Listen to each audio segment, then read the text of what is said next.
Log open చేసి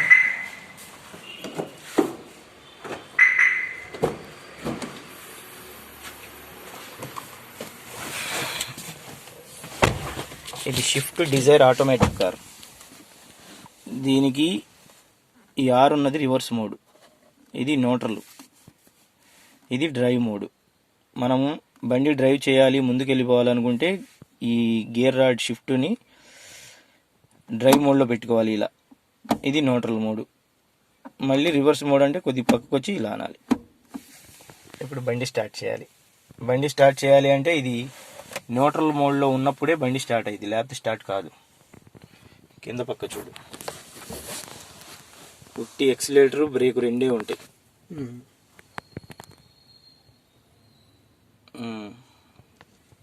start చేయి. Button మామూలు తాళంలోనే స్టార్ట్ చేయాలా? న్యూట్రల్ ఉందా? న్యూట్రల్ మోడ్లోనే ఉంది. తాళం తిప్పు. తాళం తిప్పా స్టార్ట్ చేయాలా? స్టార్ట్ కావాలి అంటే బ్రేక్ నొక్కాలి ఒకసారి. అక్కడ మనకు సింబల్ కూడా చూపించింది. బ్రేక్ నొక్కా. ఏం నొక్కావు చూపి. బండి స్టార్ట్ చేయాలంటే బ్రేక్ నొక్కి పెట్టుకొని స్టార్ట్ చేయాలి.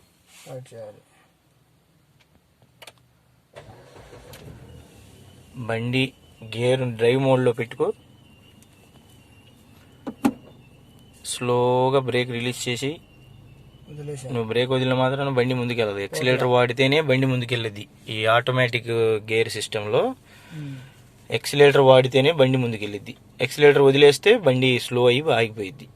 మనం హైట్ వచ్చినా స్పీడ్ బ్రేకర్లు వచ్చినా ఏమొచ్చినా సరే ఉట్టి ఎక్సిలేటరే ఆపరేటింగ్. ఎక్సిలేటర్ వదిలేస్తే స్లో అయిపోయిద్ది. మళ్ళీ వెళ్ళాలనుకున్నప్పుడు ఎక్సిలేటర్ వాడితే ముందుకెళ్ళిపోయిద్ది. అలా జాగ్రత్తగా చేసుకోవాలి. మామూలు గేర్ చేసినట్టు దీనికి కన్ఫ్యూజ్ అవ్వకూడదు. ఎక్సిలేటర్ జాగ్రత్తగా వాడుకోవటం, ఎంత కావాలంటే అంత, ఎంత వదిలేయాలనుకుంటే అంత. స్టీరింగ్ వచ్చేటప్పటికి దేనికైనా మామూలే, ఇంకా అన్నీ కామనే. ఒక్క క్లచ్ బ్రేకు, అదే బ్రేకు ఎక్సిలేటరే దీనికి ఉంటాయి, క్లచ్ ఉండదు. అసలు క్లచ్ అనే ఎడమ కాలుని వాడకూడదు. ఒకే కాలుతో 2 పెడల్స్ వాడాలి. కుడి కాలుతో, ఎడమ కాలు అసలు యూజ్ చేయకూడదు. అలా చేసుకోండి.